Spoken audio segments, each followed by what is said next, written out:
Hello, ladies and gentlemen. Welcome back to another episode. There is a story that I'm going to be sharing with you. It comes from a translation, and the translation it reads like this. I am a Sangoma. I do come from KZN, but most of the times I am in Johannesburg, so I can help people in and around Gauteng, and this is what I do. Mainly, I do help men and women here and there, but most of the times men that want to do money rituals, they can come to me. The men that I help, these are men that have not yet had children in their lives. So I give my tokologies for rental to men who want great wealth, but only if you have never had a child in your life. If you do not have a child yet, then we can use your sperms for rituals. And this is my story of how I began to do these money-making rituals, because that is where the money is. I do come from KZN. For many years, I tried in Durban,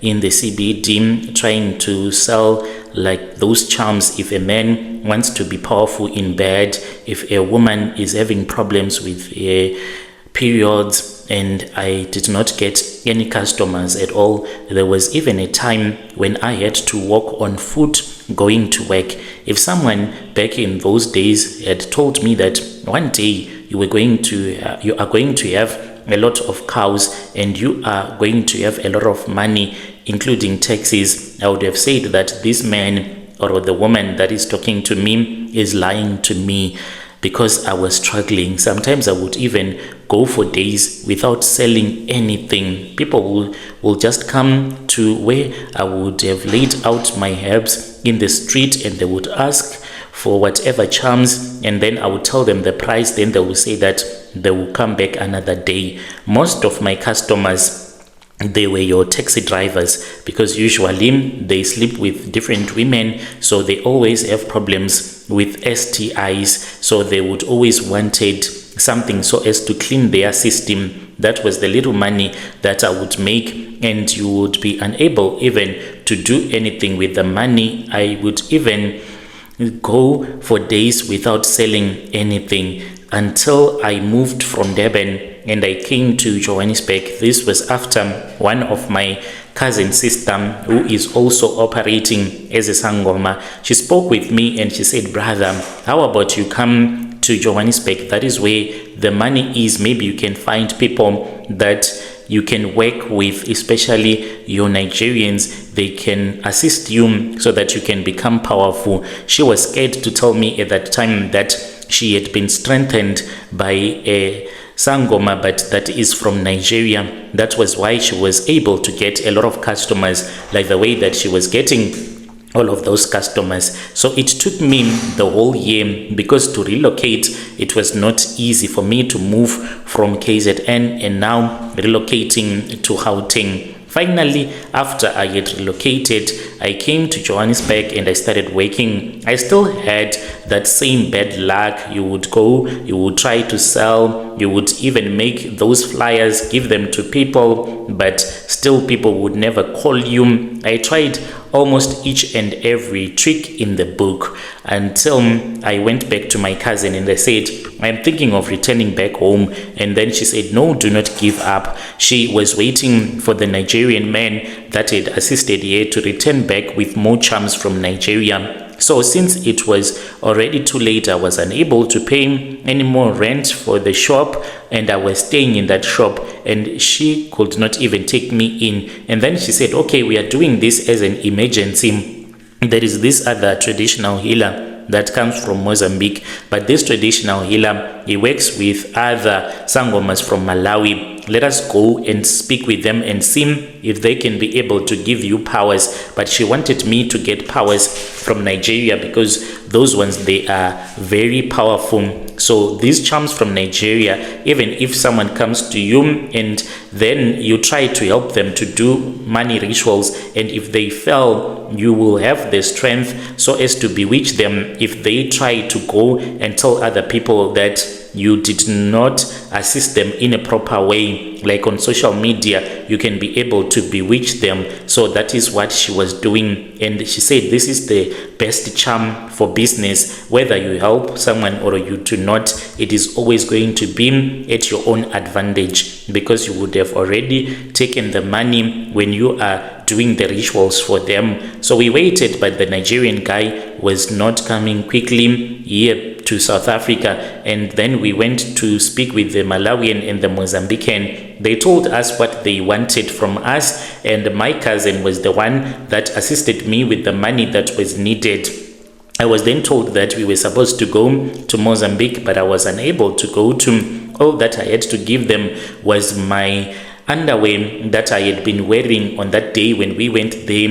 I removed it in front of my cousin and I folded it and I gave it to the Sangoma. It was taken, they said, to this other cave where there is a lot of spiritual power, and they brought it back to me. I am not supposed to wash it, and I wear it. I have to wear it 3 times a week so that I can be able to tap into the spirit and to get more power. When they returned back to me, they came with a wooden carving. They said that this is your tokoloshi that you have to use when you are assisting people. So this black wooden carving, which is my tokoloshi, when someone enters into my consultation room, then I put it in front of me. This tokoloshi will start to study the person that will be in front of me, and it will tell me everything that has to do about that person, the life that they have lived, and to predict the future. Because no one can see the future, you can only predict if you are not God. So it can make a good prediction that this person is going to win a lotto because he has faced good luck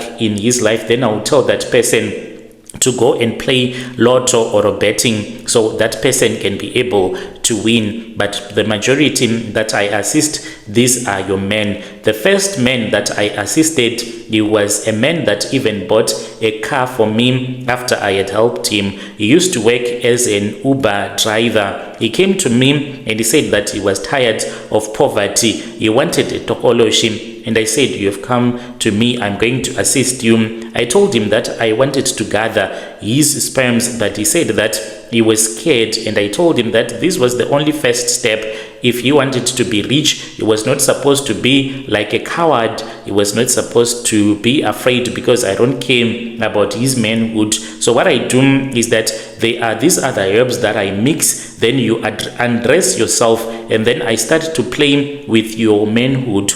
After I would have played with your manhood, when you are about to produce your sperms, then I will tell you to kneel down in front of that tokoloshi, the wooden carving that is black, and your semen is supposed to fall on top of that wooden carving. This is the sacrifice that you would have done. Once the tokoloshi would have drunk your semen, then it means that you are never going to be able to have a child for the rest of your life. You won't be able to impregnate a woman, but you'll be rich. So this guy, I did it to him. He went, he was my first one that I assisted to do these rituals. He came back a couple of months after he had bought a car for me. He told me what had happened. He told me that my tokoloshi, he started having dreams about it. It was working, stealing money from people that owned supermarkets, and it would bring the money to him each and every morning. And it told him to wait to bring the gift to me until it would have finished working. So this man, he went on his way. Wherever he went to, I do not know. So if there are men that have not yet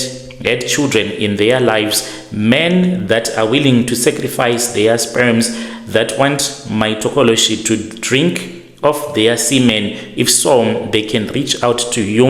And I am based here in Joburg, and if that person has enough money, I can travel to where they are, and then I can assist them. This is the work of God that I have been given to do by my own ancestors. I want to see as many rich people as I can before I die. Dear listeners, right, there was a message that was sent to us by one of our brother. If you are on Facebook, please make sure that you can follow us on our page so that you can get more confessions as well as other content. The page, it is called The Charowas. It is there on Facebook. Then there is another message that we received, and the message, it reads like this. Hello, how are you? Can you please post my story as hidden identity? I am a Zimbabwean man who is currently staying here in Zim. I have managed to establish myself back home, but I left my other child, and my wife, she passed away after she had found out that these were the things that I was doing in order for us to keep on living in comfort, like the way that we had been living for nearly 4 years. My wife, she was South African, and she did not believe that charms, they do exist. And when she found out that I had a coffin that I had hidden in one of the rooms that I had told her to never enter into that room, she waited for me to return back to South Africa. I had gone on a trip to Thailand. There were things that I needed. I needed to start another business of importing things that were made in Thailand. So I was there. I was busy for almost a month. So she was curious, and she ended up breaking down the door to that room. I don't know what made her, because I never found out, and she was not willing to tell me why she had decided to break down the door to one of the rooms that I had told her that no matter what happens, she was never, under no circumstances, was she ever supposed to open that room, especially if I was not there. This is how I ended up getting married to a South African woman. I went to South Africa. It was in the year 2011, and then I started working because I did not have money to go to Johannesburg. We had walked on foot from Messina, and we stopped by in a town that is called Thohoyandou, and we started to do some piece jobs. After we had gotten some money, we then got onto the taxi and we came to a town that is called Pietersburg, and we started working there. I was fortunate enough to find a job for this other company that was called Maporom. That was the company that I was working for as a security, working around an Indian neighborhood. And life was pretty tough. The money that I was making, it was not like the money that I wanted to make. That was when I decided to leave Polokwane behind, and off I went to Johannesburg.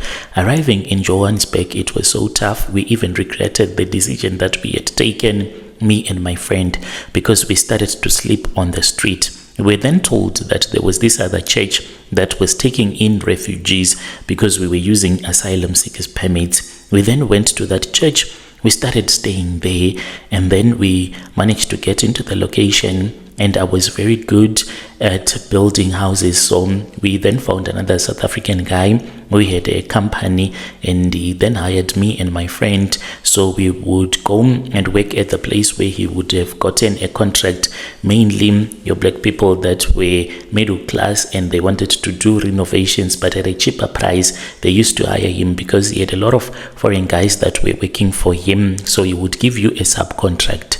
So we did not have a place really to where we were staying, because at the house where we were renovating, he would ask the owners of that house if they were not staying there, if it was possible for us to stay at their house. So we would be staying at their house whilst we were busy building their house and renovating. So this was how we were surviving. I then returned back home, and I got a heartbreak of my life, because when we returned back home, I had left my wife, and back in those days, it was very difficult even just to buy a phone, and I could not afford to buy even a phone yet. And as for my wife, we could not even think about it, because back in those days, in order for you to buy a SIM card in our country, you had to sell something like even a goat or 2 goats so that you can just manage to buy a SIM card, because it was very expensive. So my wife was unable to get a phone, so we could only communicate even once or twice a year, and sometimes I would call this other headmaster at the school that is close to our village, and then the headmaster would go and tell my wife whatever that I wanted to be done at our house. She ended up cheating on me, and I found her. She was in bed with another man, and I returned back to South Africa, and I stopped going back to Zim anymore because I was heartbroken. So I then started to date the South African woman who became my wife. She was okay. She had sweet love, but she was demanding when it comes to money. She would ask for money. If I would tell her that I don't have money, it was as if I did not love her, because she valued money, and she said that money was supposed to be given to a woman whenever she wanted the money. Even if you do not have, it is far much better that you go and you borrow it to someone. So we kept on fighting, and we were staying together at her parents' house. I spent a lot of time with her, and I saw that I was unable to satisfy her financially, and I spoke with this other Malawian guy. We had once did some renovations at his shop. He was a Sangoma. I went to him and I told him that this was what was happening in my relationship. He said that he was going to give me Sandawana oil, which he gave to me. After he had given me, he told me that I was supposed to impregnate my wife. He did not tell me that the children that we were going to have, they were going to become our sacrifices. So this oil, I will rub it on my manhood when I was about to sleep with my wife, and she fell pregnant even though she was using family planning, and she fell pregnant the first time. The second time, that is how we had our 2 kids together. We started making money. We moved out of her parents' house. We started staying in the suburbs, and then we bought our own house. It was a beautiful mansion that we bought.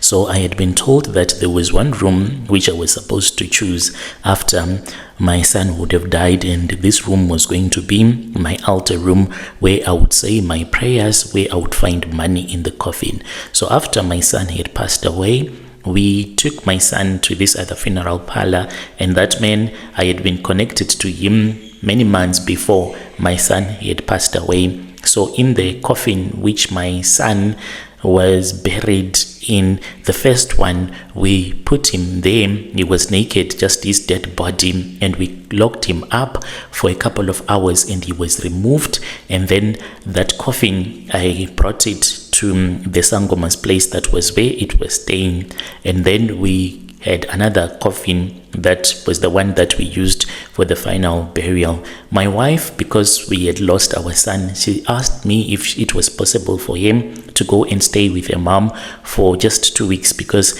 she was too much traumatized, because our son never really got sick. Our son just died all of a sudden. So my wife went to her parents' house, and I was happy because now I had freedom. We brought the coffin into the house at night, and we left it in that room. I would wake up, I would go there, find my son and insult him, tell him to start working and to stop crying. Then the money started coming, and we were making a lot of money.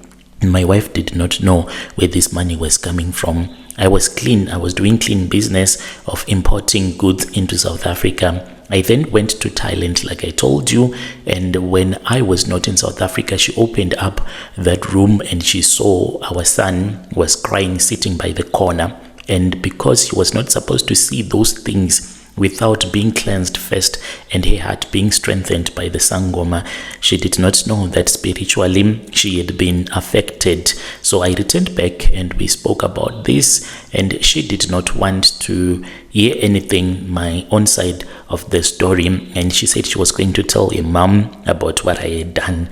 So then I called the Sangoma. The Sangoma then came. We did the ritual in the car whilst my wife was busy shouting, packing her clothes, saying that she's returning to her mom's place, and we were in the car. We did the rituals. He came with a mirror, and my wife appeared in the mirror when she was busy packing her suitcases, and then I had to stab her with a needle. And my wife, she started to get sick. I ran away from South Africa and I came back to Zim, and my wife passed away. But I never wanted my wife to die because I loved her. We had been through a lot together. Unfortunately, she saw things that she was never supposed to see. Dear listeners, right there was a message that was sent to us by one of our dear brother. Let us try to talk with our brother in the comment section. Strange things indeed, they do happen in this world. Can you imagine?